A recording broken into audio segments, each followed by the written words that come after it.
اخلاق کا بہت بڑا جز جو میرے نبی کریم نے بیان فرمایا، اخلاق کا بہت بڑا جز وہ یہ ہے کہ جو اللہ نے آپ کو دیا ہے نا، آپ اس پہ راضی ہو جائیں، اللہ عزت عطا کر دے گا۔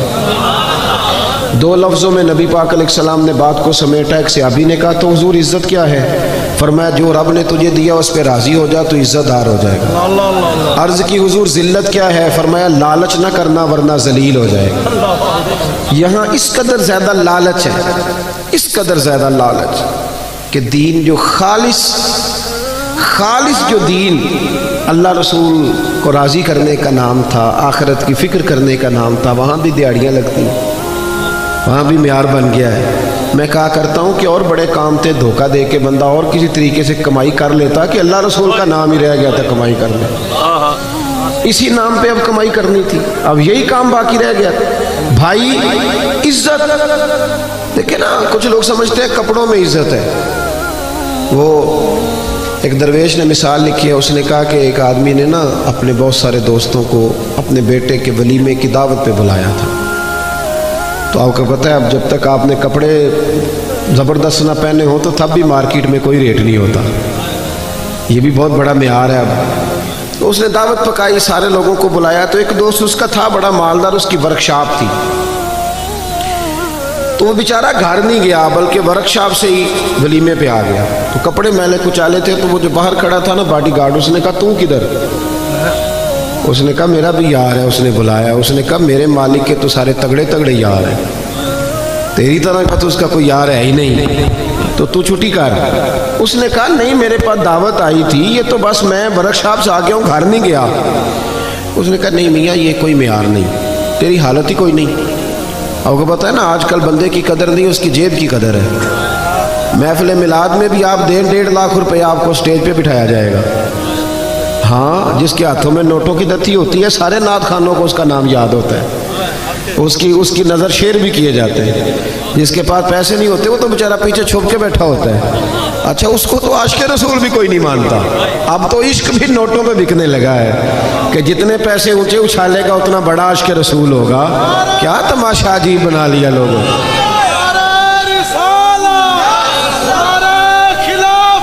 سنیں جی، اللہ آپ کو جزا دے، اللہ آپ کو سنیں میری بات۔ تو وہ بندہ نا بیچارہ فیکٹری سے سیدھا ورکشاپ سے ہی آ گیا، اس نے کو نہ داخل ہونے دیا، کہا بھاگ جا، میرے جو مالک ہیں ان کے تو مالدار لوگ دوست ہیں، تو کدھر سے آ گیا؟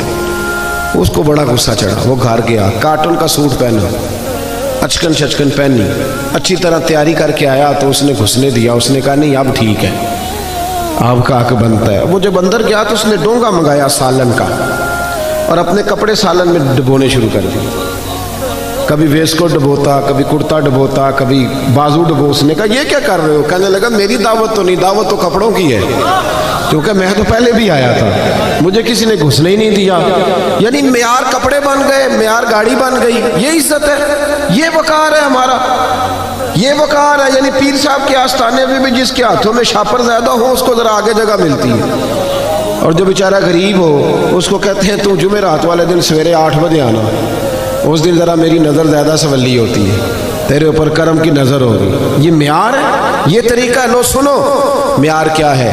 صاحب طبقات نے لکھا، صاحب اسد الغابہ نے لکھا، حضرت عمر کا زمانہ، اللہ تعالیٰ نے بہت زیادہ مال دیا مسلمانوں کو۔ حضرت حضور اکرم علیہ السلام کے زمانہ ظاہری میں بھی اسلام پر غربت رہی، حضرت ابوبکر صدیق کے زمانے میں بھی غربت رہی، حضرت عمر کے زمانے میں بڑا مال آیا اور لوگوں کو مال ملا۔ میں نے ایک مضمون لکھا تھا، کبھی شاید اس عنوان پر میری کوئی گفتگو بھی کہیں موجود ہو، میں نے کہا تھا کہ فقیری وہ نہیں ہوتی کہ بندے کی جیب میں کچھ نہ ہو تو فقیر ہے، فقیر ہوتا ہی وہ ہے جو بادشاہی میں فقیری کرے، جو بادشاہی میں فقیری کرے نا، سارا کچھ ہو پھر بھی فقیر ہو، وہ فقیر ہوتا ہے۔ حضرت عمر کے زمانے میں نا بڑا مال آیا، ظاہری اسباب بھی اللہ نے بڑے دیے، بڑے اسباب۔ حضرت عبد الرحمن ابن عوف رضی اللہ تعالیٰ عنہ فرماتے ہیں بحرین سے مال غنیمت آیا تو مسجد نبوی میں اتنا بڑا ڈھیر لگا کہ جو اونچے قد والے لوگ تھے وہ بھی مال کے پیچھے چھپ گئے۔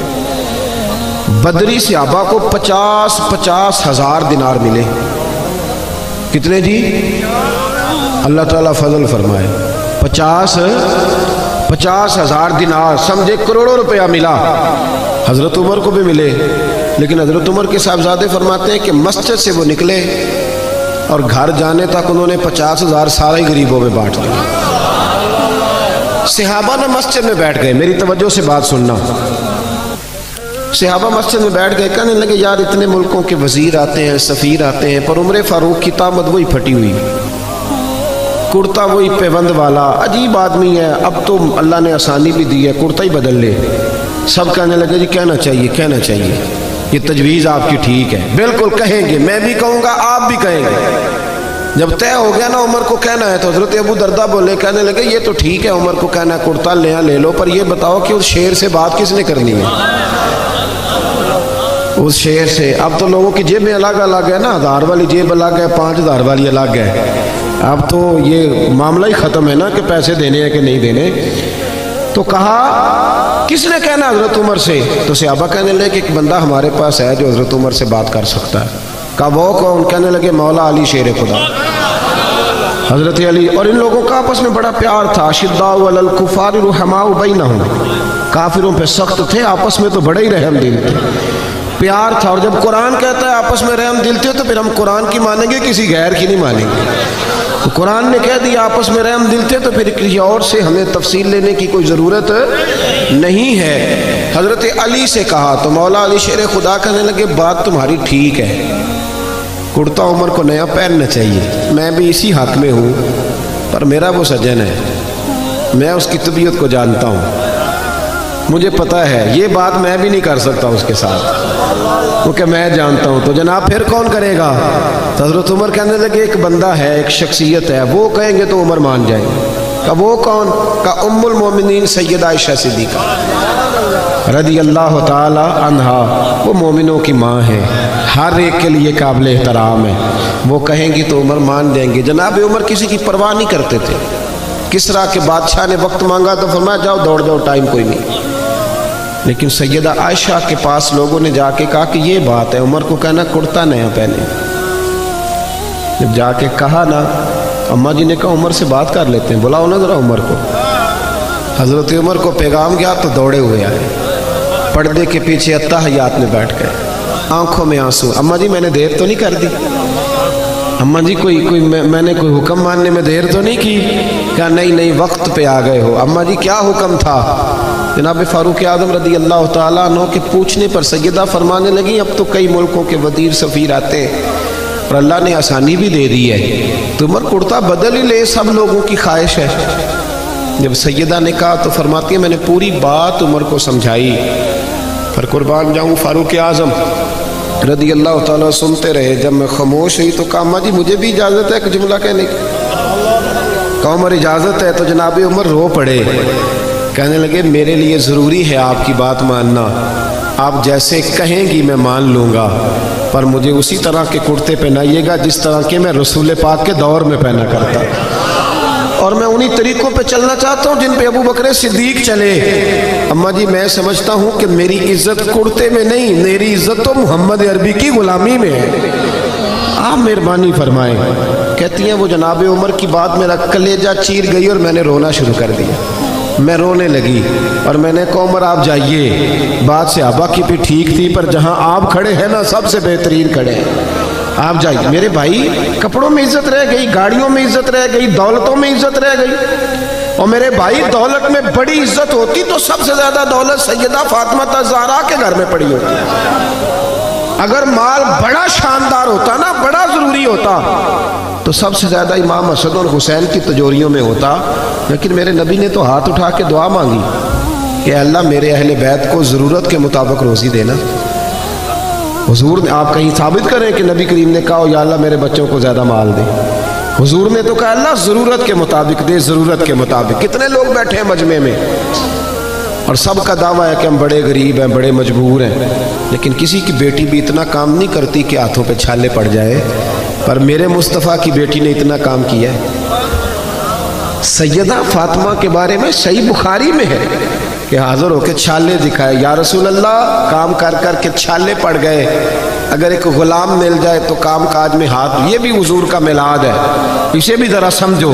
ہم نے تو اپنے بچوں کو شہزادے بنا دیا ہے، وہ تو کوئی تنکا بھی اٹھانے کو تیار نہیں، لیکن محبوب کی وہ شہزادی جو شہزادی کونین ہے اور جنت کی عورتوں کی سردار ہے، میرے رسول پاک کی صاحبزادی نے آ کے کہا حضور چھالے پڑ گئے، کوئی غلام مل جاتا تو کام کاج میں ہاتھ بٹاتا، تو مصطفیٰ کریم نے جب چھالے دیکھ کے بیٹی کے تو آنکھوں میں آنسو آ گئے اور آنسو پوچھ کے فرمایا فاطمہ تجھے ایک نسخہ نہ دوں؟ حضور حکم کریں، فرمایا 33 بار سبحان اللہ پڑھا کر، 33 بار الحمدللہ پڑھا کر، 34 بار اللہ اکبر پڑھا کر، تجھے غلام آزاد کرنے کا ثواب ملے گا۔ پر بیٹے چکی تو نے خود ہی پیسنی ہے، آٹا تو نے خود ہی گوندنا ہے۔ کوئی شخص بتا سکتا ہے کہ مولا علی کی جائیداد کہاں کر کے تھی مدینے میں؟ حضرت علی کا جب تک نکاح نہیں ہوا تھا نا، مسجد میں سویا کرتے تھے۔ یہاں تو حضرت علی کے نام پر لوگوں نے محلات تعمیر کر لیے ہیں نا، علی دے ملنگاں دے پیسے گنے ہی نہیں جاندے ہیں، ملنگ حضرت علی کے، غلام حضرت علی کے، اور کیا بات ہے دولتوں کی اور جناب صورتوں کی۔ حضرت علی شیر خدا کا جب نکاح ہوا تو حضرت حارثہ بن نعمان رضی اللہ تعالیٰ عنہ کا ایک مکان تھا، میری باتوں کی سمجھ آ رہی ہے آپ حضرات کو؟ تو وہ مکان عاریتاً یعنی کرائے پر نبی کریم نے لیا، اس میں سیدہ فاطمہ رہنے لگی۔ بھائیو عزت وہ ہے جو رسول پاک کی سنت میں ہے، عزت وہ ہے جو نبی پاک کے طریقے میں ہے، عزت وہ ہے جو حضور کے رستے پر چلنے میں ہے۔ یہ داڑھی ہے نا انسان کے چہرے پر، توجہ کرے میری طرف۔ نبی پاک نے فرمایا جب میرا غلام سفید داڑھی لے کے قبر میں جاتا ہے نا، دیکھو حضور کی سنت کی عزت۔ میرا عنوان یہ ہے کہ کی محمد سے وفا تو نے تو ہم تیرے ہیں، اور یہ جہاں چیز ہے کیا لوح و قلم۔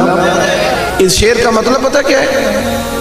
کی محمد سے وفا تو نے تو ہم، اس کا کیا مطلب ہے؟ یہ اقبال کا نا کلام ہے، پہلے انہوں نے شکوہ لکھا تھا، پھر جواب شکوہ، اور جواب شکوہ میں وہ یہ کہتے ہیں کہ یہ نا اللہ کی طرف سے مجھے الہام ہو رہا ہے، یعنی میرے دل میں باتیں آ رہی ہیں اللہ کی طرف سے۔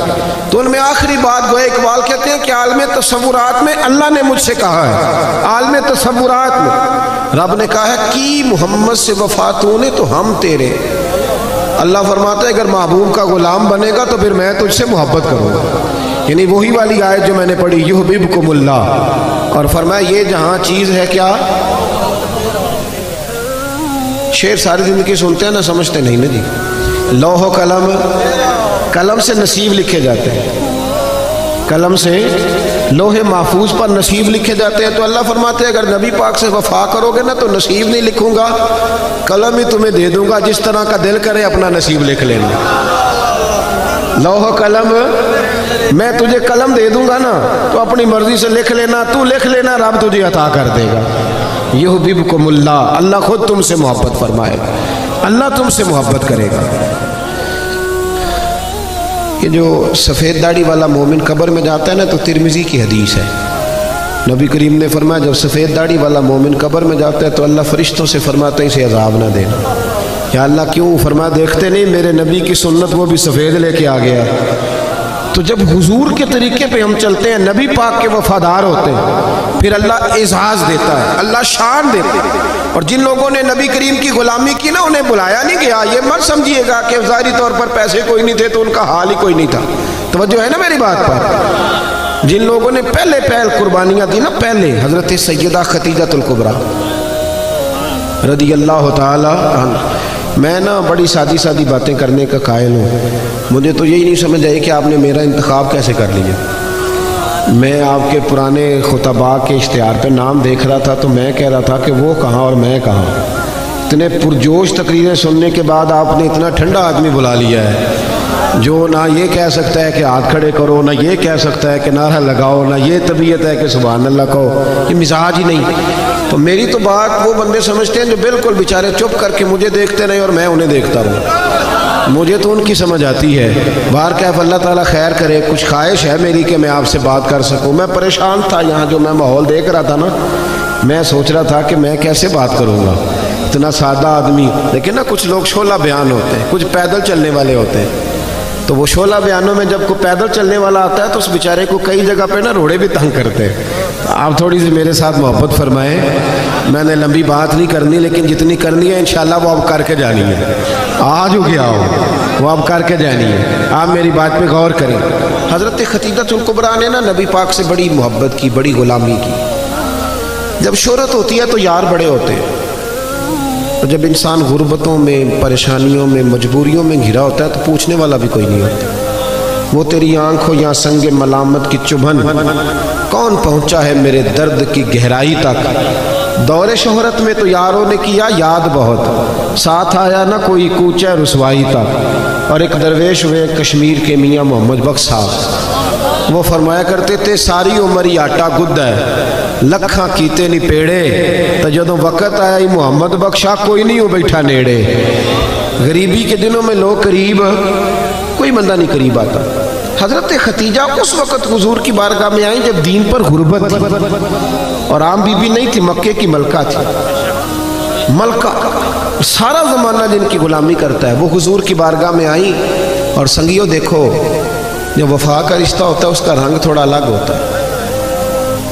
جب آپ اس طرح وفا کرتے ہیں نا کہ سامنے والا کرے گا تو میں نے کرنی ہے، تو یہ تو لالچ ہے۔ وفا تو یہ ہے کہ تو کر نہ کر، میں نے کرنی ہے، یہ اصل وفا۔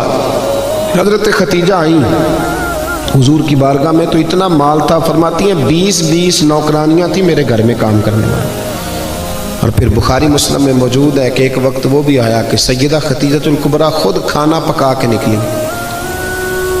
اور کچے باورچی خانے میں روٹی پکائی، اور آپ کے کرتے کو نا 10 پیوند لگے ہوئے۔ جس بی بی کے گھر میں 20 کنیز ہیں، دیکھیں نا، آدمی غریب سے امیر ہو جائے تو کام چل جاتا ہے، اور امیر سے غریب ہو جائے مشکل بڑھتی۔ حضرت خدیجہ الکبریٰ رضی اللہ تعالیٰ عنہ نے 20 نوکرانیاں دیکھی۔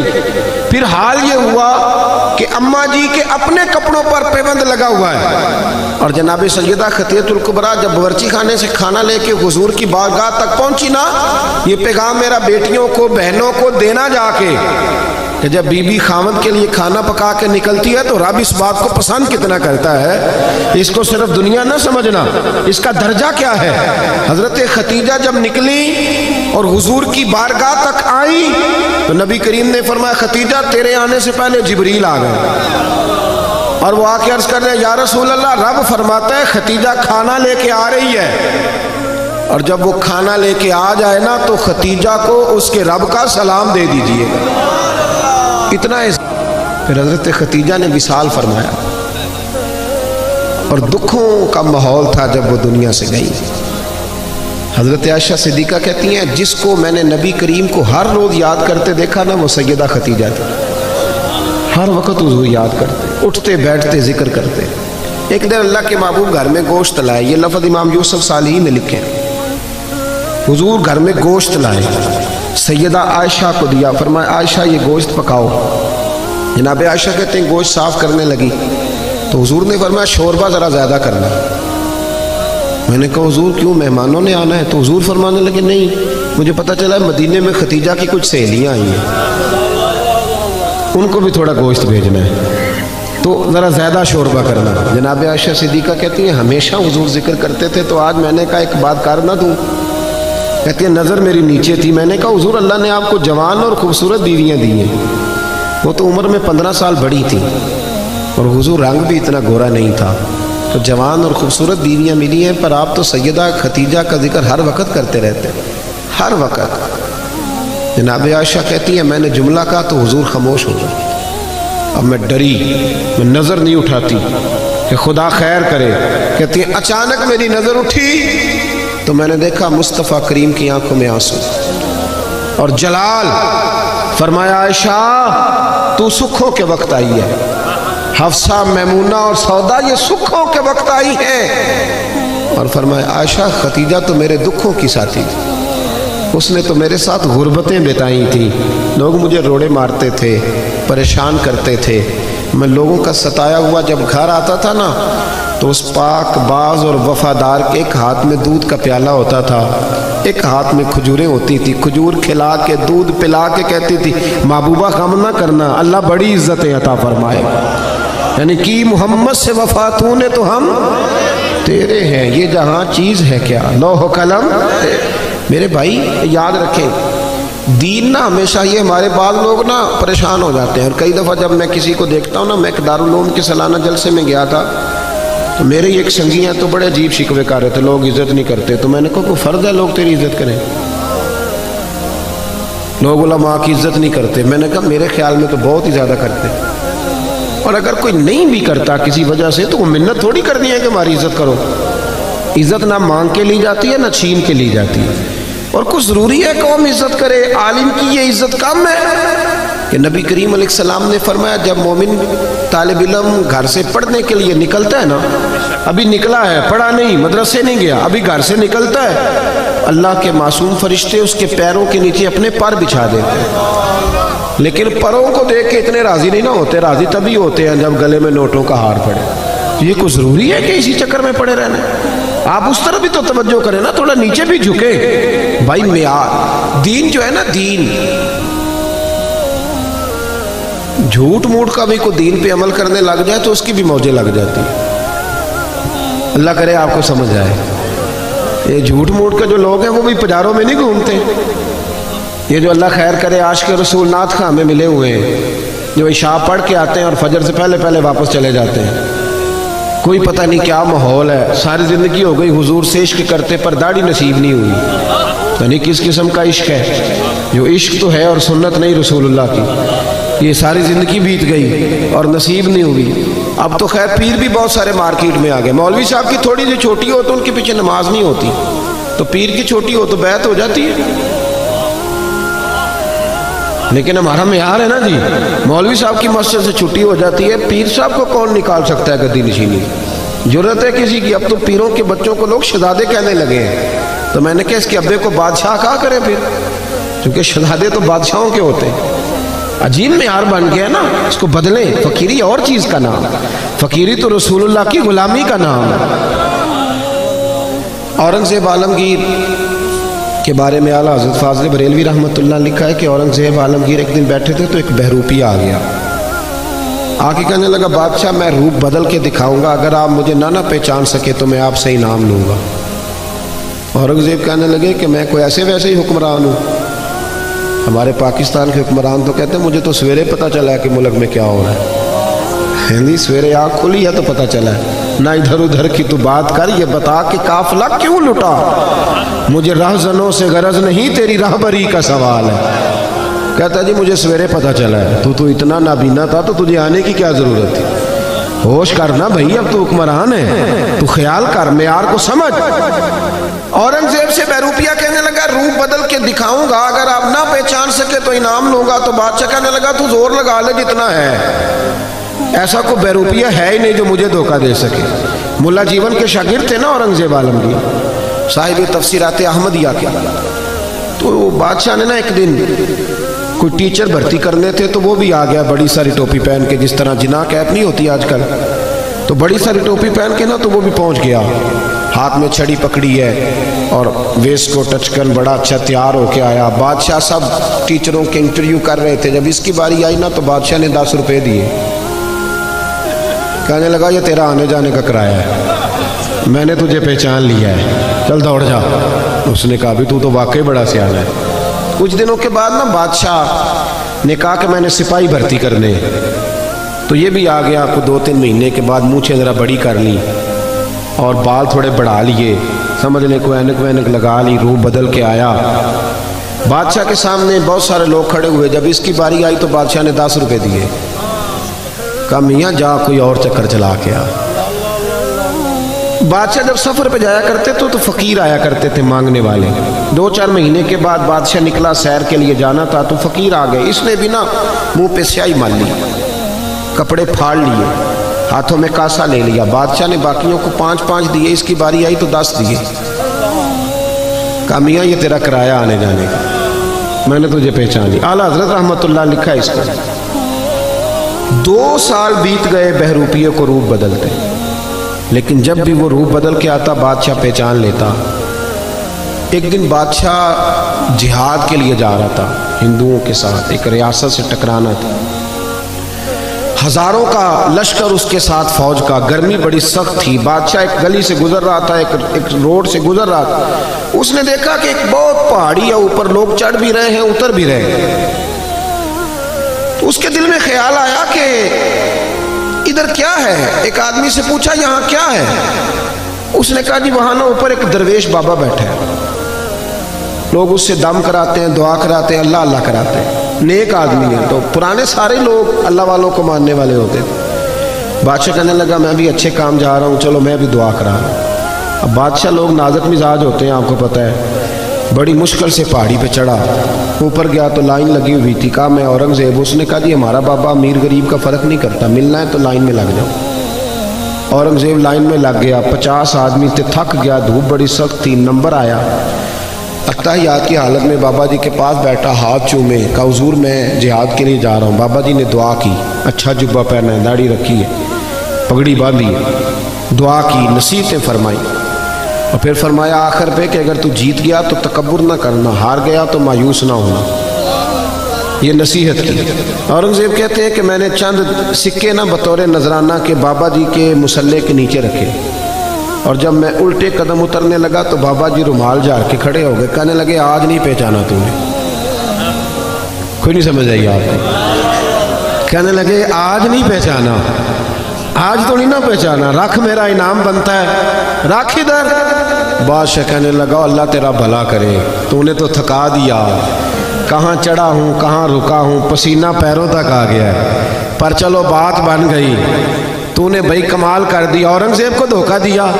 بہرحال بتا کیا چاہیے؟ بادشاہ نہ سب سے قیمتی ہیرے اپنے تاج میں لگایا کرتے تھے، سب سے قیمتی ہیرے، کہنے لگا وہ جو تیرے سر پہ تاج ہے نا اس کے جو ہیرے ہیں وہ چاہیے، 2 سال ہو گئے محنت کرتے، قیمتی۔ بادشاہ نے اسی وقت تاج اتارا، اس کے پیروں میں رکھا، تو کہنے لگا یہ تو نے مانگا ہے نا منہ سے، میں جہاد سے واپس آتا ہوں تو آنا، میں اپنی مرضی سے بھی دوں گا۔ یہ جملے کہہ کے بادشاہ جب غار سے اترنے لگا تو بہروپیے نے آواز دی، کہنے لگا بادشاہ ذرا سننا۔ بادشاہ نے پلٹ کے دیکھا، کیا ہوا؟ کہنے لگا اپنا تاج لے جا، مجھے ضرورت نہیں رہی۔ اس نے کہا بڑا پاگل ہے تو، 2 سال سے جدوجہد کر رہا ہے، اب کہتا ضرورت نہیں۔ اس نے کہا لے جا، نہیں ضرورت۔ کہا کیا ہوا؟ تھا بہروپیہ پر کھول کے رویا، اتنا رویا کہ چیخے مارنے لگا، کہنے لگا بادشاہ مجھے تو سمجھ ہی آ جائی ہے، مجھے تو پتہ ہی آج چلا ہے۔ کہا کیا ہوا؟ کہنے لگا میں نے جھوٹ موٹ نبی پاک کا لباس پہنا تھا، جھوٹ موٹ حضور کے طریقے پر چلا تھا، جھوٹ موٹ کا لباس پہنا ہے، تو تیرے جیسے بادشاہوں کے تاج میرے قدموں میں آ گئی ہیں، اگر میں سچ مچ محمد عربی کا غلام بنوں گا تو اللہ کتنی شانیں عطا فرمائے، اگر سچ مچ غلامی کروں گا تو اللہ کتنا۔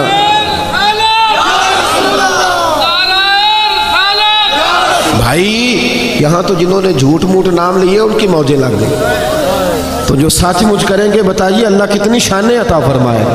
اپنا معیار نہ بدلے کبھی بھی معیار، ہمارا معیار بڑا عجیب ہو گیا ہے، بڑا عجیب معیار ہے، یعنی عجیب رنگ ہے نا ہمارا، کہ خوشی کا موقع ہوا تو شیطان کو دعوت دے لی، بیٹی کی شادی ہوئی تو یرانہ شیطان سے، ڈھول ڈمکا شور شرابہ، اور جب کوئی مر گیا پھر اللہ رسول سے دوستی، پھر ختم شریف، رب رسول سے دکھوں کا رشتہ۔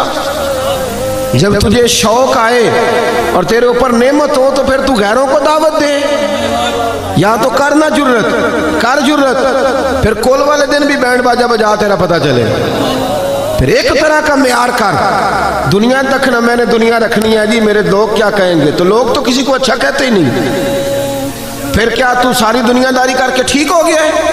صحابہ نے کوئی معیار نہیں بنایا، انہیں پتا تھا کہ مصطفیٰ سے وفا کریں گے تو بچیں گے، رسول اللہ کی غلامی کریں گے تو اس غلامی۔ حضرت سلمان فارسی آپ جانتے ہیں کہ انہوں نے پہلے بہت بڑے رئیس کے بیٹے تھے، پھر حضور کی تلاش میں نکلے تو کہاں رکے، کہاں گزرے، کہاں پہنچے، غلام بن کے مکے اور مدینے میں وقت گزارا، یہودی کے باغ میں مزدوری بھی کی، اور پھر اللہ نے ایسا انعام دیا کہ حضرت عمر کے زمانے میں ایک صوبے کے گورنر بھی بنا دیے گئے، حضرت سلمان فارسی رضی اللہ تعالیٰ عنہ جب گورنر تھے تو کئی ملکوں کے وزیر سفیر آپ سے ملنے آئے۔ یہاں تو میں نے عجیب رنگ دیکھا ہے، ہمارا نعت خاں بھی ولیمے والے دن